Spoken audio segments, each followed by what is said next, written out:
So in this video, I'm going to be talking about the day I met Seafood Dan Lok. So a little bit backstory, around 2018, I was looking for answers. I was looking for solutions on how I can create wealth, and not any type of wealth, but wealth that I can create before I am 40 years old, before I'm 35, 40. And very few people have actually done that. I mean, if you just talk about creating wealth, that itself, few people have done. And now I have this goal of making hundreds of millions before I'm 35, 40. Extremely few individuals have accomplished that. So I was looking for individuals who had done that on YouTube, and I found Dan Lok and his channel. And I started watching his videos. I even listened to his book. I watched a little bit of his high ticket sales program that he had at that time. And even my brother was reading his book. And someone I was dating at the time was also reading his book. And it was, whoever I met, they seemed to know who Dan Lok is. So I had made a goal that one day I will be mentored and I will be around these individuals who have made hundreds of millions of dollars, and I want to be around them. So I have a habit of creating a vision board. And in 2018, I put on that vision board Dan Pena's photograph, Tony Robbins' photograph, Dan Lok's photograph, and a few other individuals that I wanted to meet in my life. And I only knew them at that point through videos, through their channel. And I had no way of meeting them. And when I went on his website, he would only talk to people who would do business with him, who would buy his program or have access to his videos. But his personal time was extremely expensive. Obviously, he has over 4 million subscribers. He's a busy guy. So I didn't expect for him to, get in touch with me and speak. I didn't expect myself to speak with him unless I go to one of his events. But I really wanted to meet him, and I checked what's the price. And even for a public appearance, he takes, I think, about $100,000 or something. So that was, and for a personal call, I think a few $1,000s. So that was out of budget at that point in time. And, but I had this vision of meeting these individuals. Within a month, I met Dan Pena. I saw one of his talks, which was for free. And, after that, I happened to be, I somehow got the money to go to his castle seminar, and I managed to raise more money to go to his QLA hardcore seminar. And when I did the castle seminar, there was a week or 10 days gap where the second seminar, hardcore, was beginning. And it was rumored that Dan Pena would stop coaching individuals after that year. He was going to go into politics. So it was possible that this is the last hardcore. And I found out that Dan Lok was going to be in that seminar. So, I signed up. Me and my brother, we both decided we want to sign up. One of the reasons was we wanted to do hardcore, and the other reason was we wanted to meet Dan Lok. And so we signed up, we arrived there, QLA seminar finished, we went back to Dubai, we flew back in to Scotland once again, and just at the registration table, the door opens up, and guess who was there? It was Dan Lok. And he is such a figure in the world today. And in the QLA world, he's even more popular because he is one of the Hall of Famers. So if you want to get on the Hall of Fame of Dan Pena, it's a wall that he honors individuals who have created wealth. And the only way you can get on that wall is if you have influenced millions of people or if you have created $100 million. Only those individuals can go on that wall, and he's a Hall of Famer. And he knew Dan Pena for a long, long time, and he was there to attend the Castle seminar. So right from not being able to have his time to being able to be in the same seminar with him, both as, students, as colleagues, because Dan Pena himself is extremely experienced. He's more experienced than Dan Lok. But what's commendable about Dan Lok is how soon he has gained following and how successful he has become at such a young age. I think he's in his early 40s, but he has been successful since quite a few years now, and a prominent figure. And his following is much bigger than Dan Pena's following. There is very niched group of people that follow Dan Pena, but Dan Lok's following is so big and so broad. And the moment he entered into the room, the whole room got quiet, and people had given him this space to move around. And I saw him. The moment I saw him, our eyes locked, and I just walked up to him with a smile. And the first thing, and I expected him to be very private, very closed off, and very introverted. But he looked at me, he smiled, he acknowledged, and he just extended his arm towards me, and I gave him a hug. And I told him that, I watch your videos, and he was extremely humble. He said, I really appreciate it, means a lot. And, that you've seen my videos, and he was just such a pleasant person to be around. During the seminar, in the hardcore seminar, you are divided into groups, separate groups of 4 or 5 individuals. And at that time, I was really wishing that he's in my group, because then that would mean that we would have a lot of one-on-one time, and I would get to learn from him, from his experience, from his demeanor, and even make a connection with him, and hopefully, meet him again sometime, or have some kind of a partnership in the future. You never know what comes out from these environments. And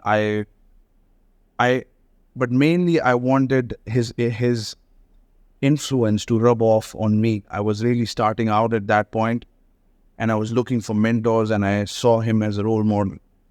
And I wanted to, absorb his character traits, his demeanor, his style, and all of those things. And so turns out that, groups were being announced, and I happened to be in his group.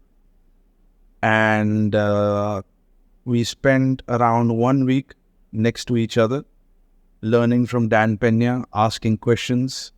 I made him laugh.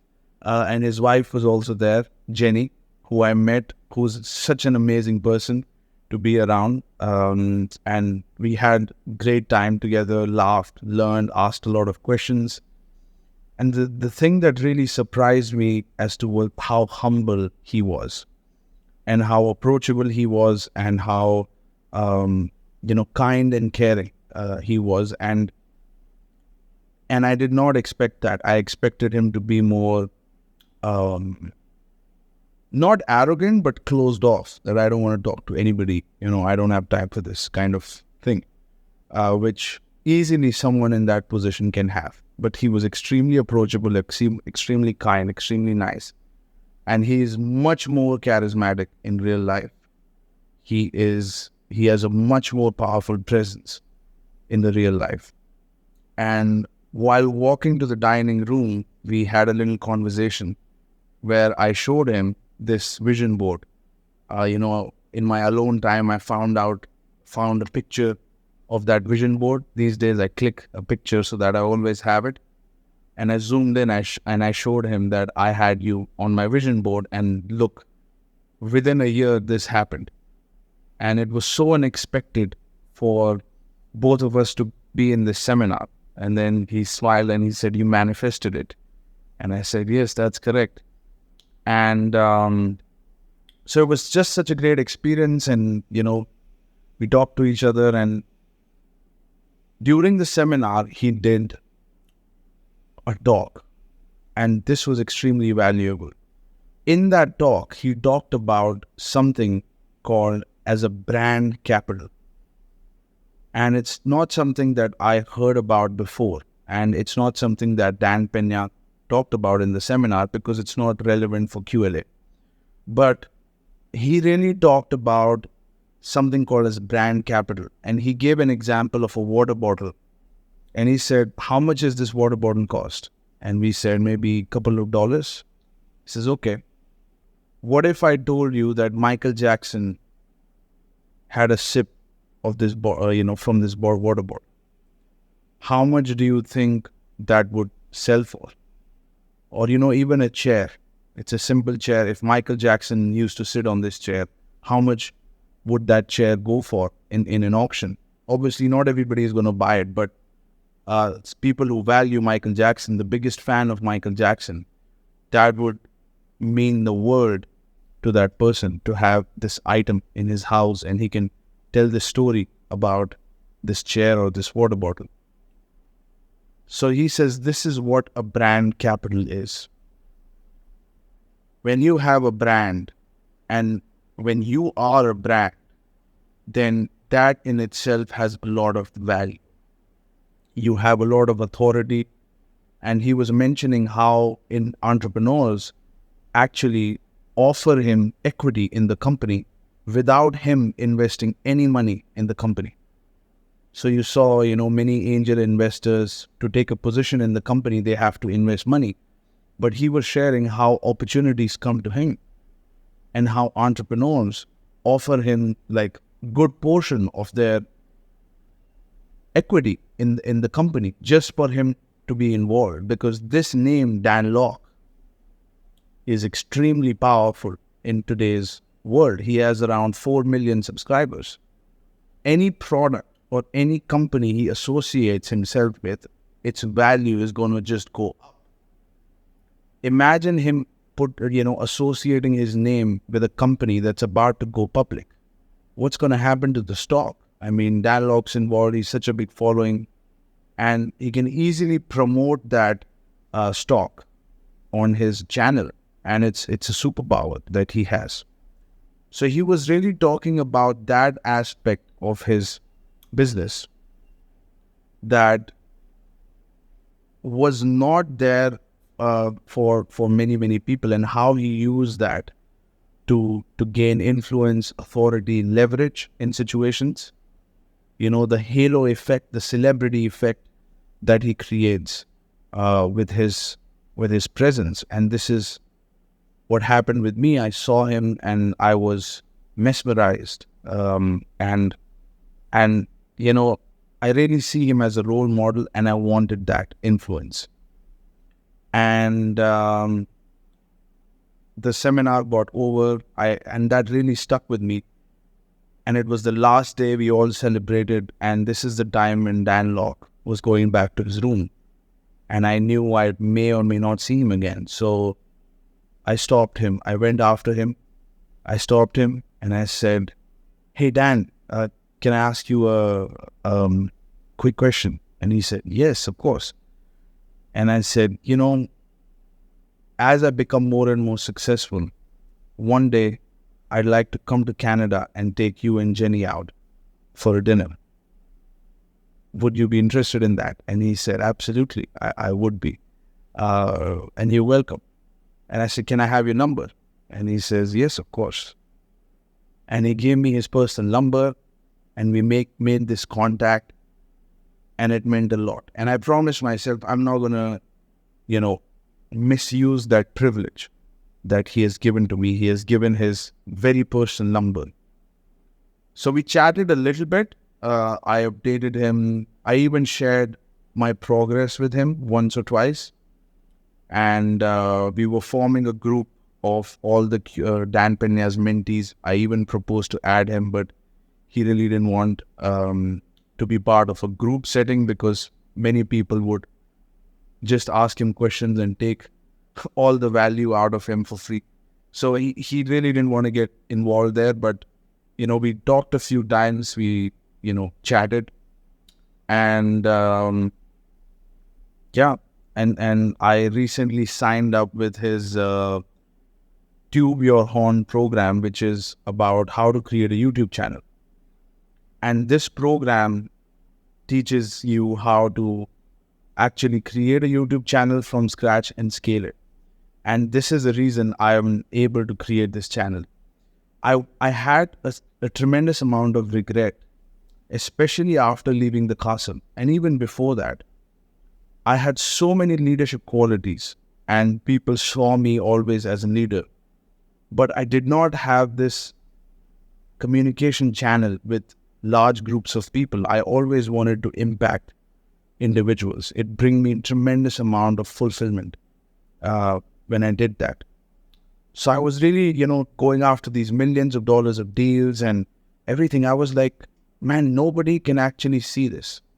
I want to tell this story. I want to tell about the story as to how I met this guy who raised $1 billion. And I met several guys like this. How I met a man who was worth 500 million pounds. And how I, my whole experience with Castle Seminar. I wanted to share all of this with people. I wanted to share and teach and give this value to people. And I didn't want to be someone who just lived life, made a bunch of money, enjoyed life, and went, and nobody knew about it. I didn't want that. I wanted to leave a body of work behind me that someone who was in my position, what I was a few years ago, can see my journey, can learn from it, can execute, can implement, and gives me credit for it. Thank you, you changed my life. And that aspect in my life was missing. I was in my home office making all of these calls and making these deals really by myself, and nobody knew about it. Even my friends did not know about it, what I was doing. So I was like, I don't want all of this to stay in me. The story of my life. I want to share this. Not only the story, I want this to be valuable for someone else. And I want my work to help people, to empower people. And I really wanted access to a large audience. And here's the reason why I'm able to create this channel. He gave me this information. It's one of the most extraordinary programs if someone wants to start a YouTube channel. And he has many other programs, but this program was just absolutely mind-blowing. And this is the reason I decided I'm going to make one video a day. And it's been 54 days as of today on this date of this video. And I have posted 54 videos. And I'm really grateful to him that I am able to do this. So a big, big shout out to Dan Lok. And a big thank you. I see you, Dan, as a role model. And I now see you as a mentor. And I hope to see you soon again. So if you're new to this channel and you like the video, hit that subscribe button. As I said, I post a video a day to share interesting stories with you and business and life experiences. I'll talk to you soon.